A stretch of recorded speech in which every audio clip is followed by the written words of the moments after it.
Assalamualaikum warahmatullahi wabarakatuh. Perkenalkan, nama saya M. Alvin Hidayatullah dengan NIM 21042164. Video ini merupakan pemenuhan tugas kedua pada mata kuliah Perbandingan Administrasi Negara yang diompu oleh Bapak Dr. Andus Karjoniada Tumani MSI, Ibu Yulia Noslina SIP MAP, dan Bapak Dr. Hasbullah Malau SOS MSI. Pada video ini saya akan membahas beberapa poin penting mengenai perbandingan administrasi negara. Pertama-tama, sebelum memasuki poin utama, hendaknya kita mengetahui apa itu administrasi negara.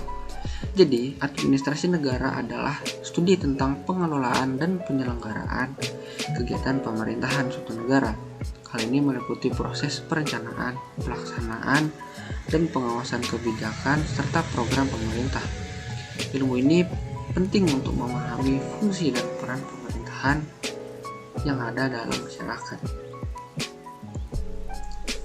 Selanjutnya, kita masuk pada poin apa itu ilmu perbandingan administrasi negara. Ilmu perbandingan administrasi negara merupakan pengkajian yang mempelajari perbandingan sistem administrasi antar negara. Fokusnya adalah pada perbandingan struktur, proses, implementasi kebijakan, dan kinerja administrasi publik dari suatu negara. Selanjutnya kita masuk pada ruang lingkup dari studi perbandingan administrasi negara. Ruang lingkupnya terdiri dari 3 poin. Yang pertama yaitu pemerintahan dan struktur administrasi di berbagai negara. Yang kedua, perbandingan kebijakan publik antar negara. Dan yang ketiga yaitu peran birokrasi dalam sistem administrasi global. Poin pertama yaitu pemerintahan dan struktur administrasi di berbagai negara dapat berbeda-beda, tergantung pada beberapa faktor seperti yang pertama, sistem politik. Negara dengan sistem politik yang berbeda seperti demokrasi, republik, monarki, dan lainnya akan memiliki struktur pemerintahan yang berbeda pula. Yang kedua, ukuran negara. Negara dengan wilayah yang luas dan jumlah penduduk yang besar seperti Indonesia umumnya memiliki struktur administrasi yang lebih kompleks dibandingkan dengan negara yang kecil. Yang terakhir yaitu sejarah dan budaya. Sejarah dan budaya dari suatu negara dapat mempengaruhi secara signifikan struktur pemerintahan yang terbentuk. Yang kedua yaitu perbandingan kebijakan publik antar negara dapat dilakukan dengan beberapa cara, antara lain yang pertama, tujuan kebijakan, membandingkan tujuan dari kebijakan publik di negara-negara yang berbeda. Yang kedua, isi dari kebijakan, membandingkan isi dari kebijakan publik di negara-negara yang berbeda. Yang ketiga, ada implementasi kebijakan, membandingkan cara implementasi kebijakan publik di negara-negara yang berbeda. Yang terakhir ada dampak dari kebijakan, membandingkan dampak dari kebijakan publik di negara-negara yang berbeda. Poin yang ketiga yaitu birokrasi.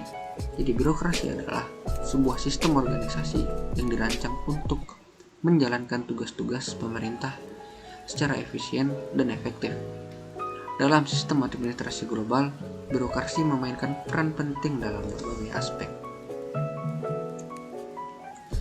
Selanjutnya kita masuk pada poin urgensi ilmu perbandingan administrasi negara.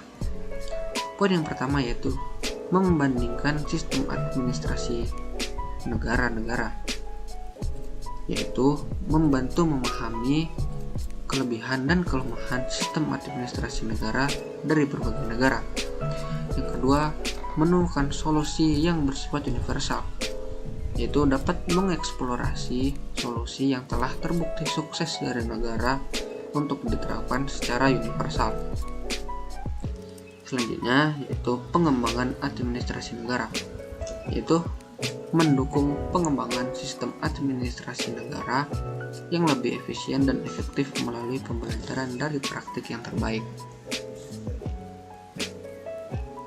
Selanjutnya, peran ilmu perbandingan administrasi negara dalam pengembangan administrasi publik. Ilmu perbandingan administrasi negara berperan dalam mempelajari sistem administrasi negara dari berbagai belahan dunia. Hal ini memungkinkan memungkinkan adopsi dan adaptasi teknik dan kebijakan administrasi yang efektif dan efisien. Peran ini juga memungkinkan pemetaan kinerja administrasi publik untuk memperbaiki sistem yang ada. Selanjutnya yaitu kontribusi ilmu perbandingan administrasi negara dalam pemecahan masalah administrasi publik. Yang pertama yaitu analisis mendalam. Perbandingan administrasi negara memberikan pemahaman yang mendalam terhadap berbagai model pemecahan masalah administrasi publik yang berhasil di negara lain. Yang kedua, best practices atau tempat latihan terbaik, menyajikan praktik terbaik dari negara lain yang dapat diadopsi dalam konteks lokal untuk menyelesaikan tantangan administrasi publik yang ada. Yang ketiga yaitu rekomendasi yang sangat tanggap, memberikan rekomendasi yang responsif terhadap perubahan lingkungan bagi peningkatan efektivitas penyelesaian masalah administrasi publik. Selanjutnya yaitu metode dan pendekatan dalam ilmu perbandingan administrasi negara. Yang pertama ya ada pendekatan secara kuantitatif, yang mana menggunakan data, angka, dan analisis objektif untuk perbandingan yang dilakukan. Yang kedua ada pendekatan secara kualitatif, yang mana menggali makna dan pemahaman secara mendalam melalui studi kasus dan wawancara. Yang ketiga ada metode perbandingan. Metode ini melakukan analisis perbedaan dan persamaan antara sistem administrasi negara. Selanjutnya, kita masuk pada poin tantangan dalam studi perbandingan administrasi negara. Yang pertama ada keterbatasan data. Keterbatasan data merupakan kurangnya data yang dapat diandalkan dari negara-negara tertentu untuk melakukan studi perbandingan. Yang kedua, perbedaan sistem. Perbedaan sistem yang merupakan kesulitan dalam membandingkan administrasi negara yang sistemnya berbeda jauh dari negara yang akan dibandingkan. Yang ketiga yaitu kompleksitas budaya. Menghadapi tantangan dalam memahami budaya mempengaruhi administrasi negara, sehingga perbandingan yang dilakukan cukup sulit. Selanjutnya kita masuk pada manfaat studi perbandingan administrasi negara bagi pembangunan negara. Yang pertama yaitu pengetahuan tentang kebijakan. Hal ini memungkinkan pertukaran ide dan praktik terbaik untuk membuat suatu kebijakan. Yang kedua ada inovasi administrasi. Hal ini memperkenalkan metode baru untuk efisiensi administrasi yang dapat diterapkan. Yang ketiga ada peningkatan kualitas layanan. Hal ini merupakan memungkinkan pembandingan standar internasional bagi kualitas pelayanan yang ada pada negara tersebut. Selanjutnya ada implikasi ilmu perbandingan administrasi negara bagi negara Indonesia. Yang pertama yaitu peningkatan efisiensi. Studi perbandingan administrasi dapat membantu Indonesia meningkatkan efisiensi administrasi negara dengan menganalisis praktik terbaik dari negara lain. Poin yang kedua ada perkembangan sumber daya manusia. Ilmu perbandingan administrasi dapat menjadi landasan pengembangan sumber daya manusia di sektor administrasi publik di Indonesia. Yang ketiga ada poin inovasi administrasi. Memungkinkan Indonesia untuk mengadopsi inovasi dan pembaruan administrasi yang terbukti berhasil sesuai dengan kebutuhan negara. Selanjutnya ada penguatan good governance. Hal ini memberikan kerangka kerja untuk memperkuat good governance dan transparansi dalam administrasi negara di Indonesia. Selanjutnya kita masuk pada poin fase perkembangan administrasi negara. Proses evolusi administrasi negara dari masa ke masa memiliki fase yang berbeda, memungkinkan perubahan dan penyesuaian terhadap kebutuhan masyarakat dan zaman. administrasi negara sebagai sebuah disiplin ilmu dan praktik telah mengalami beberapa fase perkembangan sejarah. Berikut adalah beberapa fase perkembangan administrasi negara. Yang pertama yaitu fase pramodern, dimulai pada abad ke-18 hingga awal abad ke-20. Pemerintahan feodal yang otoriter berbasis pada tradisi dan kekuasaan yang tunggal. Yang kedua, pada era modern, dimulai sejak awal abad ke-20 hingga pertengahan abad ke-20. Pada periode ini terjadi periode reformasi, penguatan sistem birokrasi, dan pengenalan prinsip-prinsip demokrasi. Yang terakhir yaitu periode fase postmodern, dimulai sejak abad pertengahan abad ke-20 hingga saat ini. Pada periode ini, tingkatan transparansi, keterbukaan, dan pengintegrasian teknologi dalam pengelolaan administrasi negara semakin gencar dilakukan.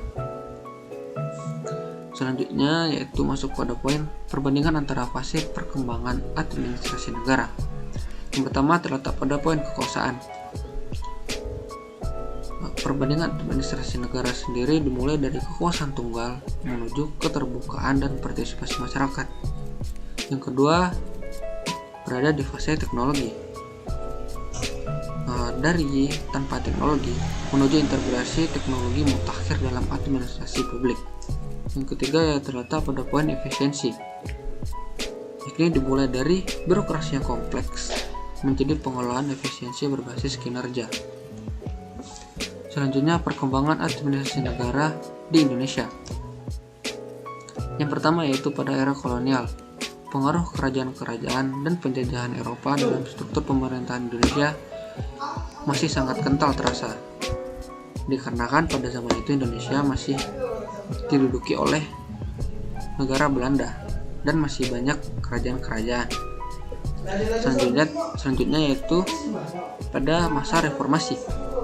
Pada masa ini perubahan secara fundamental terjadi sejak pasca kemerdekaan. Hal ini membangun administrasi negara yang lebih modern. Yang ketiga yaitu pada era e-government atau pada era modern saat sekarang ini. Pada saat sekarang, transformasi digital mempercepat dan mempermudah layanan pemerintahan kepada masyarakat.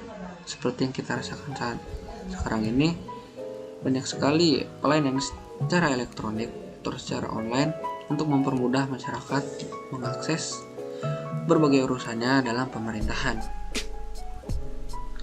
Selanjutnya yaitu implikasi dari fase perkembangan administrasi negara terhadap pemerintahan modern. Yang pertama terletak pada partisipasi masyarakat. Masyarakat terlihat lebih aktif dalam pengambilan keputusan pemerintahan. Yang kedua, transparansi. Transparansi ini merupakan keterbukaan informasi dan kejelasan proses pengelolaan administrasi publik. Yang ketiga yaitu penyelenggaraan yang efektif. Dengan adanya penggunaan teknologi untuk menjalankan layanan publik, maka pelayanan publik dapat terjadi secara efisien dan tepat sasaran. Baiklah, sekian penjelasan saya tentang beberapa poin penting yang terletak pada perbandingan administrasi negara. Sekian dari saya, mohon maaf apabila ada salah dan janggal. Wassalamualaikum warahmatullahi wabarakatuh.